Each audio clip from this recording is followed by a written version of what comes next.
आज हम ज़िला डोडा के गवर्नमेंट हायर सेकेंडरी झक्यास में आए हुए हैं और आने का मकसद ये है कि हमने देखा कि रूरल एरियाज़ में गवर्नमेंट जिस तरह जो है पैसा डिसबर्स कर रही है और पैसा इंस्टीट्यूशंस के लिए दे रही है अपनी मिसाल आप, और हमने देखा कि एक बालाई इलाके में, एक फॉर ऑफ द एरिया में इस किस्म की हायर सेकेंडरी और उसके बाद इसकी यहाँ के इक्विपमेंट की अगर बात की जाए, आप देखें, ये देख रहे हैं कि हम इस वक्त आई में हैं और यहाँ आप देख रहे हैं ये बोर्ड, हमारे स्मार्ट बोर्ड आप देख रहे हैं। यानी इन बच्चों के लिए, जो बच्चे हमारे रूरल एरियाज़ में रहते थे, जो हाथों में कंप्यूटर है, आज उनके आप देखिए किस किस्म की लैब है ये, यानी 10 या 12 के करीब डेस्कटॉप यहाँ हैं। ये बच्चे जो हैं, अगर, क्योंकि आपने देखा कि गाँव के बच्चों में इतना टैलेंट होता है लेकिन अनहिडन होता है, छुपा हुआ टैलेंट होता है, उसको बाहर लाने के लिए हमारे साथ कुछ टीचर्स हैं यहाँ, सीनियर टीचर गुलाम नबी साहब जिन्होंने MCA भी किया हुआ है, और लेक्चरर कोयम साहब हैं, उसके बाद मुसर्रत साहब हैं, और एक और हमारे उस्ताद इकराम हैं।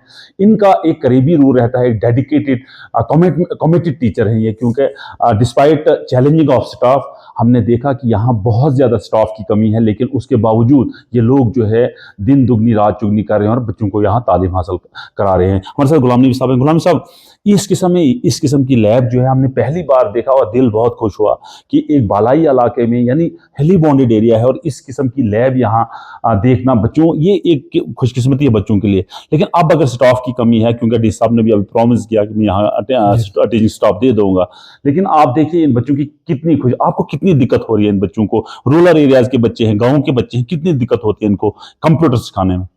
देखिए, अगर हमारे पास ये कंप्यूटर लैब, जो जिसको ICT लैब भी हम कहते हैं, और उसके साथ साथ हमारे स्मार्ट बोर्ड भी हैं, अगर ये भी नहीं होते हमारे हाई स्कूल में तो हम बच्चों को डिलीवर नहीं कर पाते जो कुछ देना था। यही ICT लैब है जिसके ज़रिए से हमने स्टाफ की कमी को पूरा किया। बॉटनी ज़ूलॉजी जो कि टेक्निकल सब्जेक्ट है, हमने इसको ऑनलाइन क्लासेस भी ले ली इससे, और ख़ुद भी जितना हमसे हो सकता था हमने कोशिश की। इस ICT लैब को हमारे प्रिंसिपल साहब ने बहुत कोऑपरेट किया, हमारे कुंसुम साहब जो वाइस प्रिंसिपल हैं बहुत कोऑपरेट किया। मैंने इसको मेंटेन करने में, क्योंकि जब इक्विपमेंट आते हैं उनको मेंटेन करना बहुत एक मसला बन जाता है, लेकिन हमारे प्रिंसिपल साहब कठवा से हैं, गुलशन कुमार जी, और हमारे कुंसुम साहब यहाँ वाइस प्रिंसिपल हैं, इन्होंने बहुत सपोर्ट किया इसको मेंटेन करवाने में और इसको फंक्शनल बनाने में।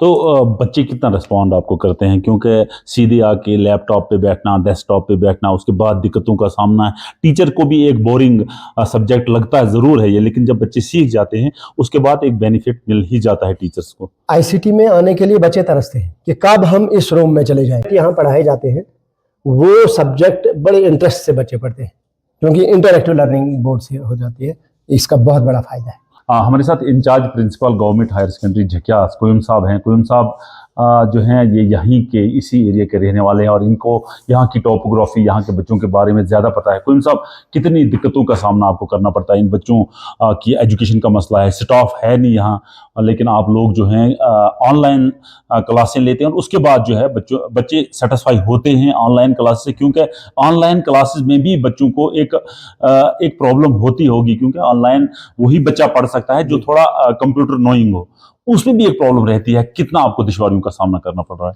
सबसे पहले मैं आपका शुक्रिया अदा करता हूं, जैसे कि आपने ये जो पूछा कि भाई बच्चों को कितनी प्रॉब्लम्स होती हैं। ये जो बाकी सिस्टम है, बॉटनी है, ज़ूलॉजी है, वो ऑनलाइन ही पढ़ाना पड़ता है। मैं इसके लिए वानी साहब को, गुलाम नबी साहब को मुबारकबाद देता हूं कि उन्होंने 11th और 12th को पूरे साल भर पढ़ाया। कुछ अपने तरीके से पढ़ाया जो इनके पास था, और कुछ इनको ऑनलाइन तरीके से जो हमारे पास रिसोर्सेज थे वो यूटिलाइज करके इनको, यानी कि कुछ न कुछ पहुँचाए इन तक, एग्ज़ाम देने के लायक बनाए। तो बच्चे बड़े दूर से आते हैं हमारे पास यहाँ, तो मैं यही कहना चाहता हूं कि अगर हमारे इस इंस्टीट्यूशन में कुछ 2-4 लेक्चरर्स मेडिकल के आ जाएं और कुछ 2-4 लेक्चरर्स आर्ट्स के आ जाएं, तो हमारा ये इंस्टीट्यूशन जो है वो ये दिन दुगनी रात चुगनी तरक्की कर सकता है। स्टाफ की वजह से हम बड़े परेशान हैं, क्योंकि हमारे पास 4th क्लास के भी एम्प्लॉय यहाँ पे नहीं है। हमें यहाँ पे खुद ही बंद करना भी पड़ता है और खुद ही खोलना भी पड़ता है। तो मैं आपके ज़रिए से, आपके माध्यम अपने हुकाम बाला से ये रिक्वेस्ट करना चाहता हूँ कि थोड़ा हमारी हायर सेकेंडरी की तरफ भी थोड़ा ध्यान दे दें।